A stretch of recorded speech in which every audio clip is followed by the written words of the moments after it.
사사기 2장 11절로 23절까지 말씀을 한 목소리로 같이 읽습니다. 시작. 이스라엘 자손이 여호와의 목전에 악을 행하여 바알들을 섬기며 애굽 땅에서 그들을 인도하여 내신 그들의 조상들의 하나님 여호와를 버리고 다른 신들 곧 그들의 주위에 있는 백성의 신들을 따라 그들에게 절하여 여호와를 진노하시게 하였을 때 곧 그들이 여호와를 버리고 바알과 아스타롯을 섬겼으므로 여호와께서 이스라엘에게 진노하사 노략하는 자의 손에 넘겨주사 그들이 노략을 당하게 하시며 또 주위에 있는 모든 대적의 손에 팔아 넘기심에 그들이 다시는 대적을 당하지 못하였으며 그들이 어디로 가든지 여호와의 손이 그들에게 재앙을 내리시니 곧 여호와께서 말씀하신 것과 같고 여호와께서 그들에게 맹세하신 것과 같아서 그들의 괴로움이 심하였더라. 여호와께서 사사들을 세우사 노략자의 손에서 그들을 구원하게 하셨으나 그들이 그 사사들에게도 순종하지 아니하고 오히려 다른 신들을 따라가 음행하며 그들에게 절하고 여호와의 명령을 순종하던 그들의 조상들이 행하던 길에서 속히 치우쳐 떠나서 그와 같이 행하지 아니하였더라. 여호와께서 그들을 위하여 사사들을 세우실 때에는 그 사사와 함께 하셨고 그 사사가 사는 날 동안에는 여호와께서 그들을 대적의 손에서 구원하셨으니 이는 그들이 대적에게 압박과 괴롭게 함을 받아 슬피 부르짖음으로 여호와께서 뜻을 돌이켰음이거늘 그 사사가 죽은 후에는 그들이 돌이켜 그들의 조상들보다 더욱 타락하여 다른 신들을 따라 섬기며 그들에게 절하고 그들의 행위와 패역한 길을 그치지 아니하였으므로 여호와께서 이스라엘에게 진노하여 이르시되 이 백성이 내가 그들의 조상들에게 명령한 언약을 어기고 나의 목소리를 순종하니 아니하였은즉 나도 여호수아가 죽을 때 남겨둔 이방 민족들을 다시는 그들 앞에서 하나도 쫓아내지 아니하리라니 이는 이스라엘이 그들의 조상들이 지킨 것 같이 나 여호와의 도를 지켜 행하나 아니하나 그들을 시험하려 함이라 하시니라. 여호와께서 그 이방 민족들을 머물러 두사 그들을 속히 쫓아내지 아니하였으며 여호수아의 손에 넘겨주지 아니하셨더라. 아멘. 우리는 하나님의 뜻이라고 하는 주제로 두 번째 말씀을 나누고자 합니다. 무엇이 하나님의 뜻입니까? 성도로 살아간다는 사람, 크리스찬이 되었다는 삶에 하나님의 뜻은 어떻게 드러나야 하는 것입니까? 우리는 지난주 말씀을 거룩하라로 시작했습니다. 하나님의 뜻은 우리가 구별된 삶을 사는 것이고 거룩하라고 명령하심으로써 그 구별된 삶이 어떠해야 하는지를 말씀하신 것이죠. 그리고 오늘 두 번째로 우리는 돌이키라고 하는 제목으로 여러분과 하나님의 뜻을 살펴보고자 합니다. 하나님께서는 이스라엘 백성들을 애굽 땅에서 불러내셔서 광야에서 구별된 삶을 통해서 빚어가셔서 놀랍게도 하나님께서는 그 이스라엘 백성들이 하나님의 백성 되도록 하셨습니다. 그리고 가나안 땅으로 들어가라고 하셨어요. 왜 가나안 땅에 들어가라고 하십니까? 그 땅이 만만했습니까? 녹록했어요? 너무나 쉬운 땅이었습니까? 주인이 없는 땅입니까? 그렇지 않아요. 거기 가나안 7부족은 이스라엘 백성들보다도 더 뛰어난 문명을 가지고 있고 이스라엘 백성들에게 없는 철기 병기를 가지고 있어요. 철병거를. 그런 땅에 가라는 거예요. 왜 이스라엘 백성들을 그 땅으로 보내십니까? 그 땅이 지극히 타락했기 때문이에요. 말할 수 없이 부패했기 때문입니다. 상상할 수 없이 음란했기 때문이에요. 그래서 이스라엘 백성들을 구별된 삶의 모습으로 빚으셔서 그 땅 가운데로 보내는 거예요. 겉보기는 젖과 꿀이 흐르는 땅 같지만 그 안에 내용은 그 가나안 땅에 살고 있는 백성들은 그런 모습의 백성들이에요. 그래서 그 백성들을 다시 구별된 백성으로 만들라는 것입니다. 구별된 이스라엘 백성을 통해서 그 가나안 땅에 타락하고 부패한 이스라엘 백성들이 그 백성들을 돌이켜서 하나님의 형상으로 회복해 하라는 게 목적이에요. 왜 여러분들을 크리스천으로 부르셨습니까? 우리 그냥 구원받고 천국 가서 편히 잘 살라고? 그건 나중이고 이 땅 가운데 저와 여러분을 부르신 목적과 소명은 하나님의 뜻은 분명 이 땅이 지극히 부패했고 타락했고 그리고 음란하기 때문에 저와 여러분들을 불러서 구별된 삶으로 빚으신다는 것입니다. 오늘 우리는 사사기 말씀을 보게 됩니다. 사사기란 그렇게 이스라엘 백성들을 가나안 땅에 보냈는데 가나안 땅에서 하나님이 주신 뜻을 충분히 이루어드리지 못하고 그 백성들과 하나가 되어서 가나안 백성들의 모양대로 살다가 죽을 고생했다는 얘기예요. 그래서 오늘 우리가 이 읽은 본문 말씀을 찬찬히 들여다보면서 과연 우리는 이 시대에 우리를 부르신 하나님의 뜻을 따라 어떻게 살아야 될 것인지를 한번 다시 확인하자는 것입니다. 여러분, 사사시대나 지금이나 다르지 않아요. 3000년 전이지만 지금이나 동일합니다. 이 땅도 지극히 타락했어요. 지극히 부패했습니다. 말할 수 없이 음란해요. 그때나 지금이나 큰 차이 없습니다. 그래서 하나님께서는 우리를 동일하게 부르셔서 이 땅 가운데 크리스찬으로 살도록 하신다는 것이죠. 오늘 우리가 이 하나님의 뜻을 다시 분별하기 위해서 주님께서 우리에게 왜, 어떻게, 얼마나 우리가 돌이켜야 할지에 대해서 말씀하십니다. 먼저 오늘 11절, 12절, 13절 말씀 한번 더 읽어볼까요? 시작. 이스라엘 자손이 여호와의 목전에서 앙을 행하여 바알들을 섬기며 애굽 땅에서 그들을 인도하여 내신 그들의 조상들의 하나님 여호와를 버리고 다른 신들 곧 그들의 주위에 있는 백성의 신들을 따라 그들에게 절하여 여호와를 진노하시게 하였으되 곧 그들이 여호와를 버리고 바알과 아스타롯을 섬겼으므로. 이스라엘 백성들이 가나안 땅에 들어갔을 때 철저히 가나안 부족들을 쫓아내지 못했습니다. 그들의 죄악을 철저히 해결하지 못했어요. 그들은 가나안 백성들과 동화하기 시작한 것이죠. 그래서 가장 먼저 일어난 증세, 심틈이 뭐냐면 하나님을 떠나서 그 땅의 신들을 섬기기 시작했다는 것입니다. 아니, 어떻게 구출받은, 구원받은 이스라엘 백성들입니까? 어떻게 하나님의 백성으로 빚어간 사람들입니까? 이 사람들 정신 빠져도 유분수지. 들어가자마자 그 가나안 땅의 신들을 섬기기 시작했다는 것입니다. 그 신의 이름이 바알, 주신의 이름이 바알이에요. 근데 그 신이 이상한 신이 또 그 아내까지 두어가지고 그 신의 부인 이름은 또 아스타롯입니다. 그러니 부부가 함께 하여튼 이렇게 잘 지내야 가나안 땅에 비도 많이 오고 곡식도 잘 자라고 수확도 풍성할 거라는 그런 종교예요. 토속적인 신앙인 것이죠. 그런데 이스라엘 백성들이 그 땅에 들어가기가 무섭게 그 바알 신과 아세다롯 신을 숭배하기 시작한 것입니다. 어떻게 그럴 수가 있을까요? 사정을 보면 금방 이해가 돼요. 이 사람들은 광야에서 광야의 신이라고 생각했습니다. 여호와는 광야에서 우리에게 만나를 내려주고 구름 기둥과 불 기둥으로 인도하셨지만은 이제 이 가나안 땅, 농사를 지어서 먹고 살아야 하는 땅, 농경 문화에는 맞지 않는 신이라고 생각을 한 것이죠. 이제 가나안 땅에서 농사 지어 먹고 살아야 되는 이 땅에는 비를 내려주는 신이 필요하고 풍성한 수확을 허락하는 그런 신이 필요하지 여호와 신과는 안 맞다고 생각한 것입니다. 더구나 바알 신과 아세다롯 이 신전에 가면 너무 이렇게 예배드리기가 편한 거예요. 그리고 예배 마지막 클라이맥스는 거기 있는 성창들과 성적인 관계를 맺는 게 예배의 클라이맥스예요. 그러니 그 얼마나 예배가 기다려지겠습니까? 말이 신전이지 요새 룸살롱하고 다를 게 뭐가 있냐고요. 방마다 성창이 있는 그걸 신전이라고 가서 그렇게 남녀가 그렇게 관계를 맺어야 하늘에 있는 바알과 아세다롯도 그렇게 관계를 맺고 그래서 그들이 흥분해서 비를 내린다고 그런 해괴망측한 신앙을 가진 거예요.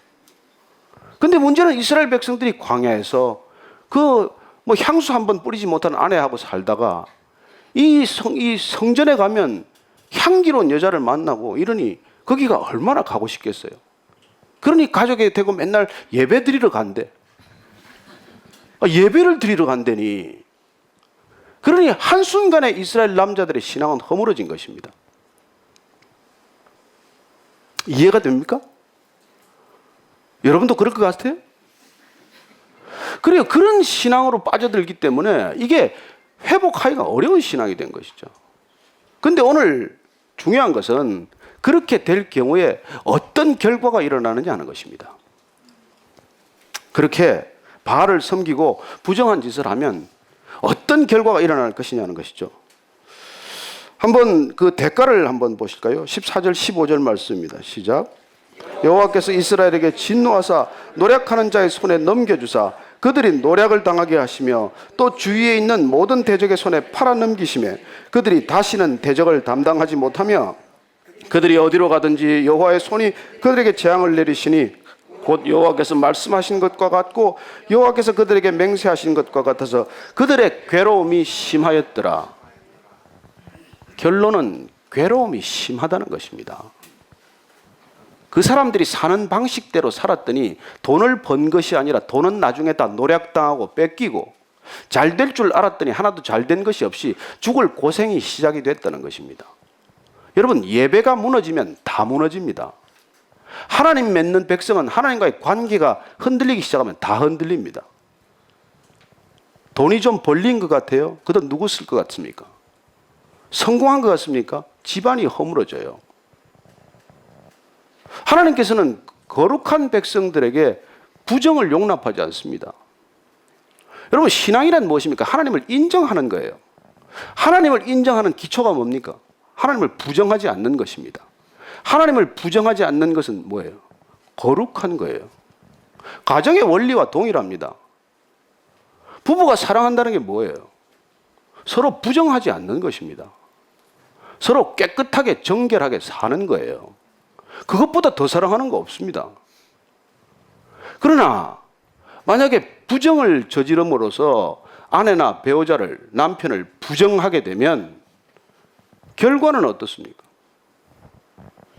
여러분, 남편을 부정하고 행복한 여자가 있을까요? 남편을 날마다 우습게 여기고 행복한 아내가 있습니까? 아내를 하녀 취급하고 날마다 아내를 구박하고 그렇게 행복한 남편이 있습니까? 아니에요. 그래, 거룩이란, 하나님의 뜻이란 우리가 함께 살아가는 배우자를 부정하지 않는 거예요.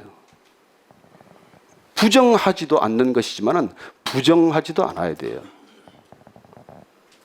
동일한 관계가 하나님과 우리와의 신앙에 있다는 것입니다. 하나님 믿는다는 게 뭐예요? 하나님만을 인정한다는 것입니다. 그 하나님을 믿는다고 하면서 다른 우상들을 집에 데리고 오지 않는 거예요. 어떤 남자가 바람이 났다고 해서 다른 여자를 집에까지 데리고 들어오는 거죠. 그래서 무슨 신앙이 되겠냐는 것이죠. 그리고 오늘 보면 그 결과는 심히 괴로울 거라는 거예요. 여러분, 인생에 괴로운 일이 무엇 때문에 시작이 됩니까? 하나님과의 관계가 어긋나서 그렇다는 거예요. 기본적인 관계, 예배의 관계, 하나님과의 정직한 관계, 순결한 관계가 흔들리면 다 흔들린다는 거예요. 이게 우리가 하나님을 믿는 백성들로서의 기본 신앙의 자세라는 것입니다. 그래서 우리 생각에 옳은 대로 살아가는 이 사사시대를 성경은 한마디로 정리를 해요. 이 시대란 어떤 시대였냐? 각자가 자기 생각하기에 좋은 대로, 내가 보기에 옳은 대로 살아가는 시대였다고 기록합니다. 오늘날은 다릅니까? 이 포스트 모더니티의 시대는 어떤 시대예요? 각자가 내가 보기에 좋은 대로, 내가 생각하기에 옳은 대로 살아가는 시대 아닙니까? 무슨 차이가 있어요? 우리는 하나님을 부정해요. 그러면 하나님을 부정하고 어디로 갑니까? 돈, 권력, 인기, 명예. 그런 우상들은 조금 식별이 쉬운 우상들이에요. 조금 더 들어가면 예술, 스포츠, 그리고 문화, 전통 문화. 이렇게 들어가면 우상은 아주 곳곳에 깊은 곳에 숨겨져 있고 가려져 있어요. 하나님을 부정하는 사람들이 어디로 달려가겠습니까? 오늘날 이 시대가 가고 있는 우상들이 눈에 보이십니까? 그 결과가 보이세요? 그 결과를 오늘 성경에서는 아주 쉽게 정리합니다. 괴로워질 거라는 거예요. 여러분, 인생이 피곤해진다는 것입니다. 우리 앞에 보면은 사사기 2장 3절 말씀에 예수님께서 그럴 경우에 우리가 우상으로 섬기는 것들을 쫓아내지 않고 그냥 내버려 둔답니다. 그래서 2장 3절을 보면 그러므로 내가 또 말하기를 내가 그들을 너희 앞에서 쫓아내지 아니하리니 그들이 너희 옆구리에 가시가 될 것이며 그들의 신들이 너희에게 올무가 되리라. 우리 인생에 가시와 올무가 있다면 어떤 것에서 비롯되느냐는 것이죠. 뭐가 그렇게 힘들고 뭐가 그렇게 어렵습니까? 왜 그렇게 힘들고 왜 그렇게 고통스럽습니까? 이런 가시와 올무 때문에 힘들다는 거예요.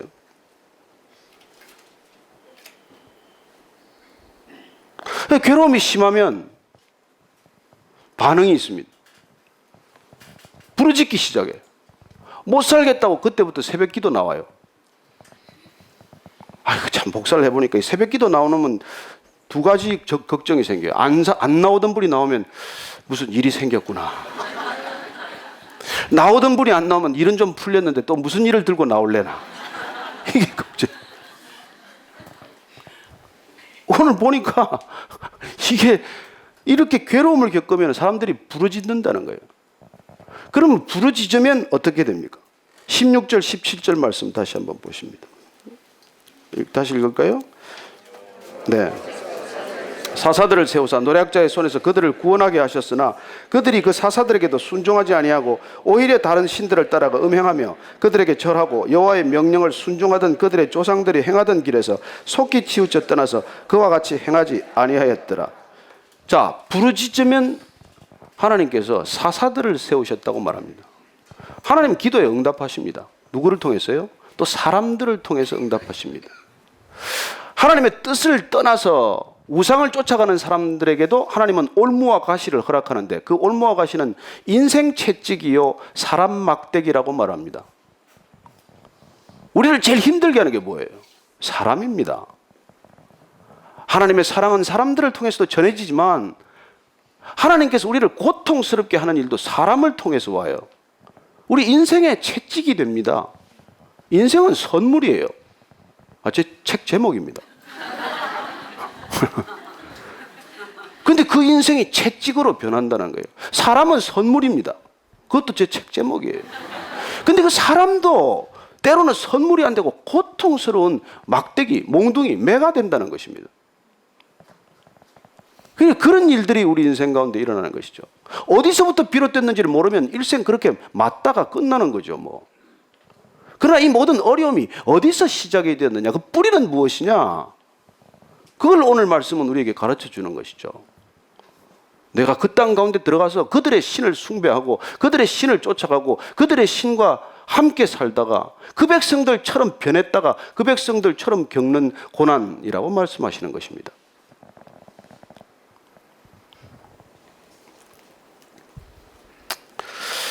그래서 이 사사를 세워주셨는데 이 사사가 있을 동안에 구원을 누리게 돼요. 그래서 이 사사기 이야기에 오늘 읽은 이 사사기 말씀에 이 구조는 사이클입니다. 고통스러워요. 신음해요. 부러지져요. 그러면 하나님께서 사사를 세워주셔서 구원합니다. 구원받고 나서 살만하면 또 돌아가요. 돈 좀 생기면 또 룸살롱 갔더라. 그 얘기하고 똑같아요. 또 바람을 피웠더라. 그러다 또 야단 맞으면 또 잠깐 돌이키는 척 하다가 또 그렇게 되었더라는 거예요. 이게 늘 되풀이 되었다는 게 450년간 사사기 이 얘기의 줄거리입니다. 그래서 오늘 하나님께서 그렇게 살지 말아라. 돌이키려면 확실하게 돌이켜라. 한 번 돌이키면 뜻을 정하면 다시 흔들리지 말아라. 그 얘기를 우리에게 말씀해 주고 계신 것입니다. 그리고 구원이란 이렇게 사사를 세워주는 일이지만은 하나님께서는 언제든지 우리를 구원할 준비가 되어 있다는 것입니다. 하나님은 우리를 언제 어느 때고 구원할 준비가 되어 있다. 이게 복음입니다. 이 사람들이 회개해서 구원하는 게 아니에요. 하나님께서는 이미 구원하기로 결정하셨습니다. 그 얘기를 예수님께서 오셔서 탕자의 비유라는 걸 들어서 말씀해 주신 것입니다. 버릇없는 둘째 아들이 아버지는 멀쩡히 눈 뜨고 있는데 유산을 요구해가지고 그 유산을 가지고 집을 나갔어요. 그 나갈 때부터 아버지는 그 아들을 용서하고 기다리고 있어요. 그 아들이 가서 그 돈을, 유산을 갖다가 전부 다 강남에서 다 탕진했어. 그러나 그 아들이 다 탕진했지만 그 아들이 그 돈을 가지고 다 돌아와야 그 아들을 맞아주겠다라고 결정한 게 아닙니다. 아들이 돈을 다 잃어버렸지만 빈털터리가 되었지만 돌아오기만 하면 받아주기로 결정한 거예요. 자, 그 아들이 돌아왔어요. 먼 발치에서 보고 그냥 달려나갑니다. 나가서 그 아들을 맨발로 맞아주고 안아주고 허깅을 해줘요.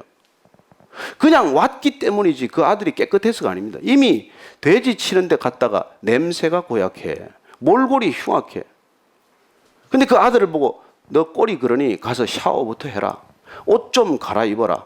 향수 좀 뿌려라. 그래야 내가 너하고 허깅하지. 널 어떻게 내가 널 그냥 안아주겠냐. 그러지 않는단 말이에요.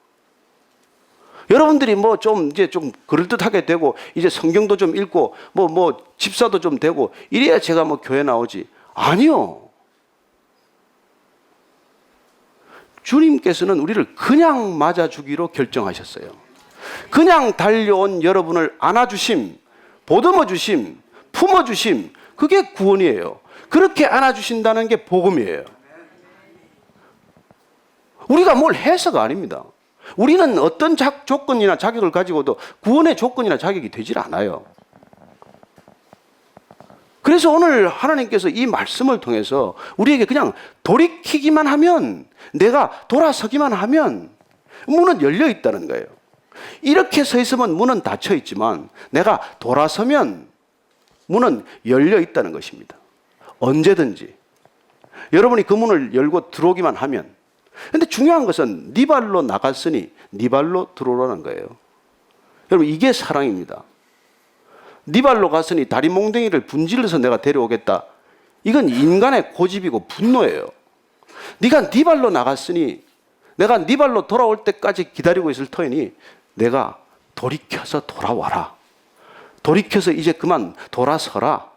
돌아와라. 이게 하나님의 뜻이라는 것입니다. 저는 여러분이 이 뜻을 제대로 분별해서 여러분의 어떤 조건이나 자격을 내세우지 않게 되기를 바랍니다.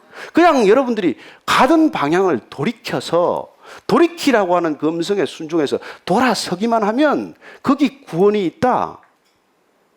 이게 하나님의 복음이라는 거예요. 저는 여러분들이 오늘날 이 복음을 맛보기를 원하고, 이 복음을 전할 수 있기를 원하고, 이 복음 때문에 여러분들이 목숨을 걸게 되기를 바랍니다. 내가 이제부터는 뭘 좀 해봐야지. 내가 훈련도 받고 내가 뭐 뜻을 정하고 이래 뭐 선교지까지 갔다 와야 그래도 내가 뭐가 되지 않겠나. 아니요. 그거는 여러분들이 그냥 그 구원받고 돌이켜서 그냥 돌이키기만 했는데 하나님께서 품어주신 게 감사해서 너무 고마워서 너무 감격해서 헌금도 드리고 싶고 시간도 드리고 싶고 내 물질도 드리고 싶고 내 모든 걸 주님께 드리고 싶어요. 오케이. 그건 좋아요. 그러나 그걸 가지고 하나님을 달랜다고 생각하면 큰일이라는 것입니다. 여러분이 뭘 하더라도 하나님을 달랠 수 있는 건 없어요. 이스라엘 백성들은 그 달래는 것 때문에 바알 신에게 간 거란 말이에요.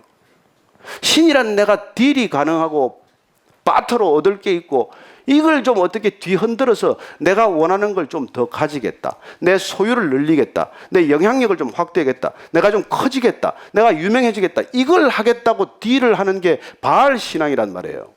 그러면 오늘 하나님께서 말씀하십니다. 네가 바알에게 간 게 그게 지금 신앙의 기초가 허물어진 거야. 내게로 돌이키라고 할 때 바알 신앙에서 돌이키라는 얘기예요. 우리는 지금 어디 뭐 이상한 점집에 가지 않아요.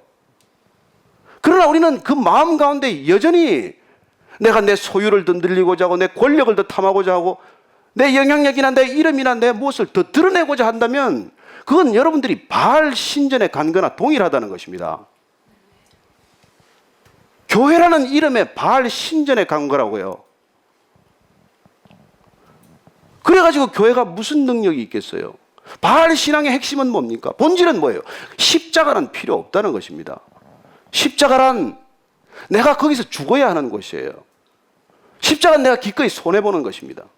그건 안 보고, 그건 필요 없고, 내 원하는 것만을 얻기 위해서 여기 여러분들이 교회를 나온다면 절에를 가나 여기 가나 미아리를 가나 점집을 가나 어디를 가나 동일하다는 것입니다. 그건 하나님께서 그걸 신앙이라고 받아주지 않는다는 거예요. 돌이킨다는 것은 그렇게 살아가는 내 모든 욕망의 회로나 욕망에 향한 내 모든 태도가 완전히 돌이킨단 말이에요. 뒤돌아서는 거란 말이에요. 여러분, 운다고 돌아섰습니까? 통곡한다고 돌아서요? 날마다 기도한다고 돌아선 겁니까? 아니요. 날마다 아침에 이 자리에 와서 눈물로 통곡하면서 내 주식 좀 뛰게 해달라고 만약에 기도를 하면 그건 여러분 아무리 눈물을 쏟아도 그건 회개가 아니고 돌아선 게 아니에요. 그렇게 오늘날 크리스찬들이 그 많은 기도를 드리고 그 많은 큰 교회를 이루고 그 많은 사람들이 크리스찬이라고 주장하지만 왜 이 교회가 욕을 얻어먹고 개독교라는 소리를 듣게 되겠어요? 여러분, 세상은 어디를 가나 바알 신앙에 젖어 있는 곳이에요. 더 잘 먹고 조금 더 잘 되고 더 풍족하게 살고 더 많은 소유를 누리고 더 높은 지위를 누리는 그걸 목적을 위해서 다 신을 깨우고 두들기고 밤낮 없이 내 몸을 그냥 자해를 해가면서도 그런 일을 하는 것이죠. 그래가지고 하나님한테 그냥 협박을 하기를 사흘 굶었습니다. 일주일 굶었습니다. 그래도 안 되면 40일 금식 기도로 뿌리를 뽑겠습니다. 이러고 흔들어대니 하나님 얼마나 피곤하시겠어요. 하나님 좀 쉬게 좀 내버려 두세요. 아까 누구 한번 세례를 받은 분이 너무 진짜 재밌는 간증을 잠깐 들었어요. 본인은 교회 나오고 나서 한 번도 하나님한테 뭐 부탁한 게 없대요. 뭐 부탁할 일도 그렇게 없대요. 알고 보니까 부탁할 게 전혀 없다는 겁니다. 그런데 너무 부탁한 게 없어서 가만 생각해 보다가 뭐 하나는 부탁해야 될 것 같아서 아직 담배를 못 끊어서 담배를 좀 끊게 해달라고 부탁을 드렸더니 그 다음날 아침에 바로 목에서 피가 나왔대요. 그래서 뭐 담배를 몇십 년 피우던 걸 끊었대는데 그런 부탁 말고 좀 괜찮은 부탁도 있어요. 있는데 이분이 너무 자존심이 강해가지고 뭐 아버지 도움 없어도 제가 살만합니다. 이러고 이제 사시는 분인 것 같아요. 근데 어쨌건 제가 그분 보면서 참 어쩌면 저분 신앙이 바른 신앙으로 가겠다. 아무것도 하나님께 요구하지 않았지만 하나님이 저 마음을 모르겠냐? 뭐가 필요한지 모를 리가 있겠냐? 그래요. 하나님께서는 내가 하나님의 나라와 그 의를 먼저 구하라. 그리하면 모든 것을 내게 더하시리라 약속하셨단 말이죠. 그러니까 약속을 믿음으로 믿는다면 우리가 내 걸 뭘 얼마나 구하고 살겠어요. 내가 하나님께로 돌이키기만 하면, 그리고 나를 향해 가는 걸음을 하나님께로 돌이키는 게 진정한 돌이킴이라는 것입니다. 밤낮 나를 향해서 걸어가면서 하나님의 이름을 불러봐야 하나님하고 정반대를 놓고 부르고 걸어가는 것밖에 더 되느냐는 말이죠. 오늘 이 하나님의 말씀은 결국 우리에게 끝까지 돌이키지 않을 경우에 어떤 일이 일어나는가? 또 하나님께서 이렇게 돌이키지 않는 하나님의 백성들을 포기할 수도 없기 때문에 어떻게 우리에게 나머지 고난을 남겨두는지를 알려주고 계세요. 그래서 한번 19절부터 21절 말씀을 다시 한번 읽겠습니다. 시작. 사사가 죽은 후에는 그들이 돌이켜 그들의 조상들보다 더욱 타락하여 다른 신들을 따라 섬기며 그들에게 절하고 그들의 행위와 패역한 길을 그치지 아니하였으므로 여호와께서 이스라엘에게 진노하여 이르시되 이 백성이 내가 그들의 조상들에게 명령한 언약을 어기고 나의 목소리를 순종하지 아니하였은즉 나도 여호수아가 죽을 때 남겨둔 이방 민족들을 다시는 그들 앞에서 하나도 쫓아내지 아니하리니. 어쩌면 하나님께서 우리의 진정한 돌이킴을 위해서 곳곳에 남겨두고 있다는 것입니다. 여러분, 이단이 남겨져 있다는 거예요. 어쩌면 우리가 깨어서 기도하기 위해서, 여러분, 이 세상에 수많은 이단들이 남겨져 있어요. 우리를 돌이키게 하시기 위해서, 깨어있게 하기 위해서, 진정으로 기도하게 하기 위해서, 그리고 정말 가라지와 이걸 구분하기 위해서 두신다는 거예요. 그래서 마지막 결론을 보니까 이는 이스라엘이 그들의 조상들이 지킨 것 같이 나 여호와의 도를 지켜 행하지 아니하나 그들을 시험하려 함이라 하시니라. 여호와께서 그 이방 민족들을 머물러 두사 그들을 속히 쫓아내지 아니하셨으며 여호수아의 손에 넘겨주지 아니하셨더라. 하나님께서 우리가 하나님의 뜻으로 분명히 돌이켰는지 돌이키지 않았는지를 시험하기 위해서, 지켜보기 위해서, 테스트하기 위해서 주님께서는 우리에게 그런 고난들을 남겨두고 있다는 것입니다. 가시와 올무들이 사라지지 않고 있다는 것입니다.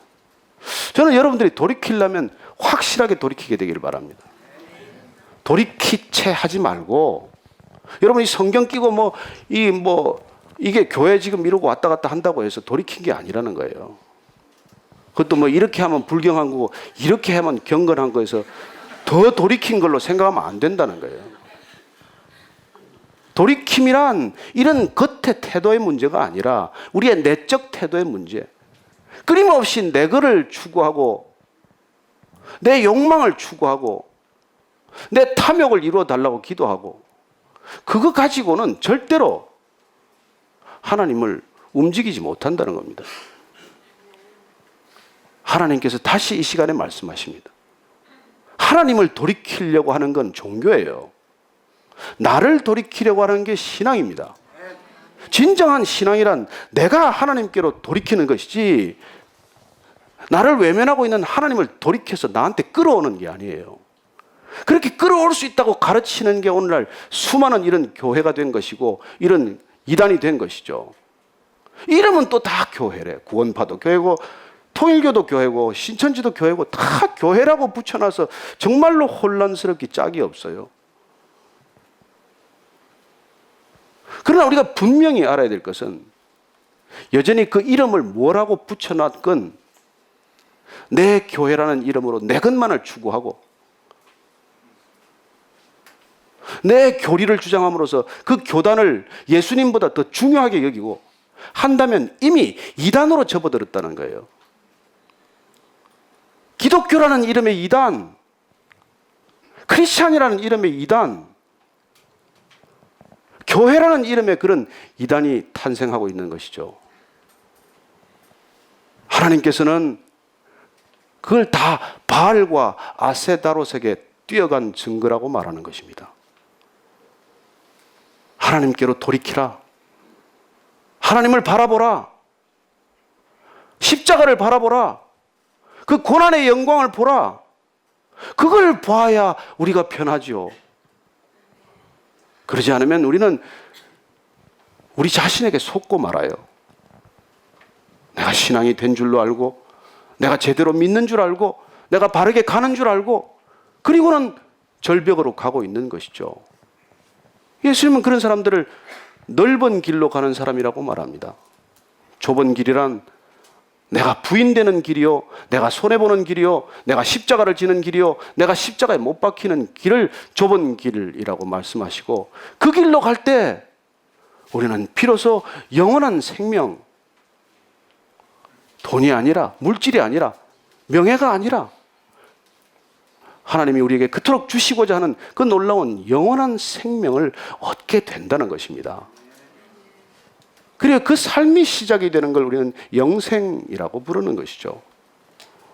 오늘 하나님께서는 애타게 이 이스라엘 백성들을 향해서 그렇게 살아가도록 가나안 땅에 보냈는데 그 가나안 땅 백성이 부러워서 그들의 신전을 쫓아다니고 그들의 수학이 부러워서 그들의 영농 기법을 따라가다가 결국 죽을 고생하고 돈 다 뺏기고 몸 뺏기고 그렇게 살지 않냐, 이 얘기를 하시고 싶은 것이죠.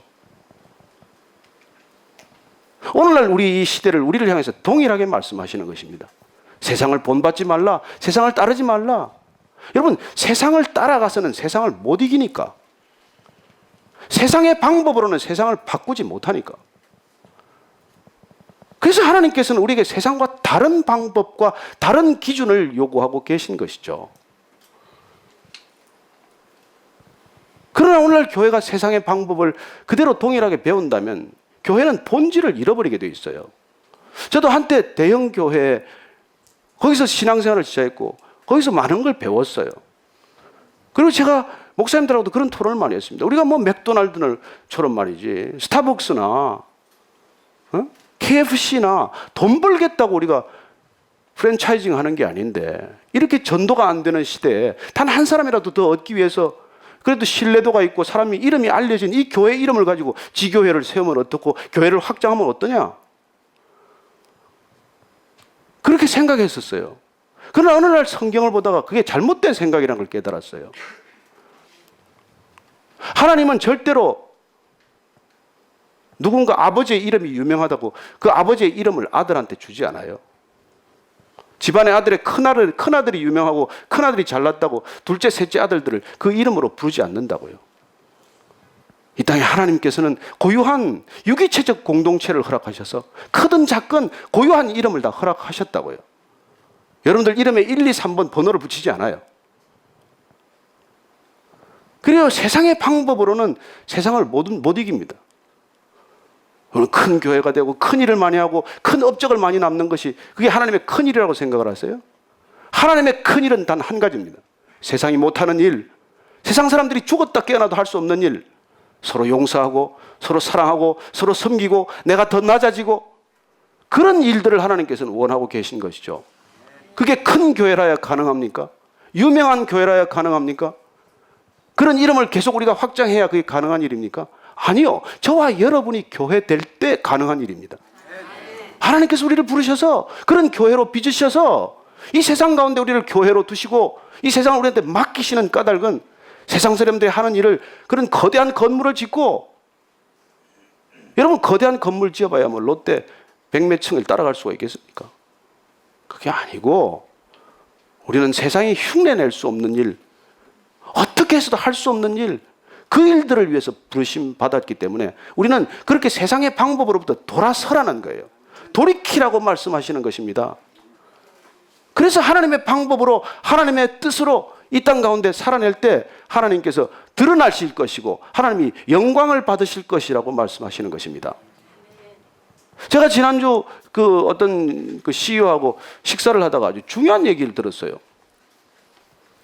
이분이 정말 믿은 지가 뭐 이렇게 오래되신 분은 같지 않아요. 그러니까 또 교회를 열심히 다니시는 분도 아닌데 어쨌건 이게 본인은 술을 못 먹는 거예요. 골프를 못 치는 거예요. 치고 싶지 않다는 거예요. 근데 사업은 해야 돼요. 이분이 깨달은 게 있다는 것입니다. 오늘을 아니까 문제가 다 해결됐대요. 그 밑에 월급 받는 사장과 임원과 실무자들을 알면 골프 쳐야 되고 술 대접해야 되고 부르면 나가야 되고 이게 골치 아픈데 오너를 딱 알고 나니까 모든 게 딱 정리가 됐대요. 그리고 오너는 술도 먹는 거 싫어하고 골프 치는 것도 싫어한대요. 그분이 원하는 거 딱 하나랍니다.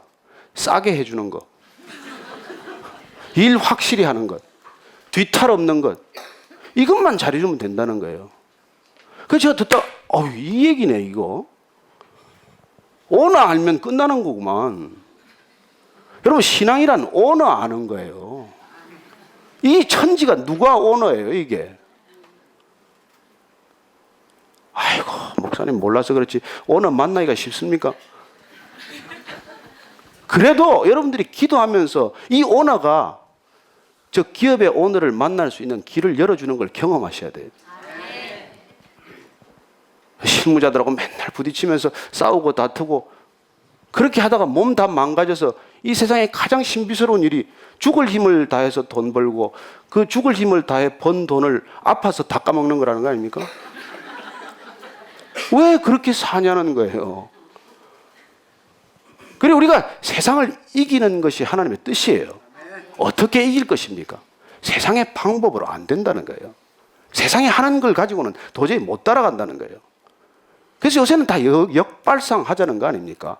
신앙이란 대단한 역발상이에요.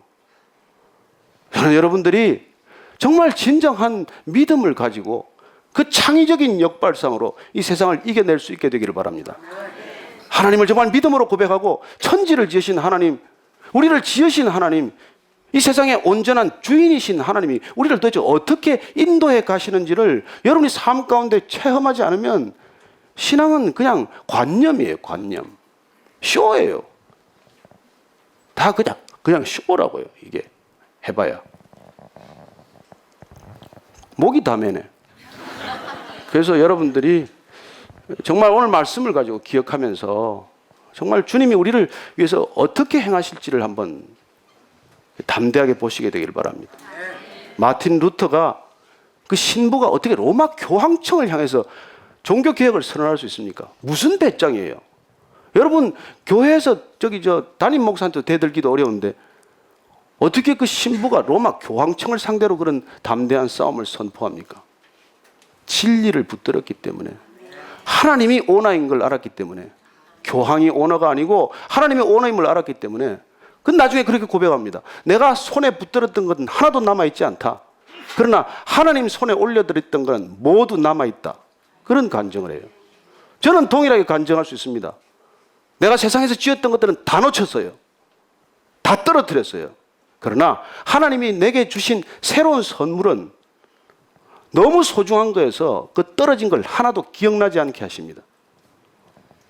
여러분들이 정말 하나님이 주시는 것들, 선하고 좋은 것이 정말 좋은 것인 줄 알기만 하면 여러분들이 버렸던 것 뒤돌아보지 않게 될 것을 바랍니다. 오늘 주제 기억하십시오. 돌이키라. 하나님께서는 우리를 거룩하라고 하셨고 거룩한 삶으로 다시 돌이키라고 말씀하십니다. 오늘 이 돌이킨다는 결단을 놓고 저와 여러분이 함께 기도할 수 있게 되길 바랍니다.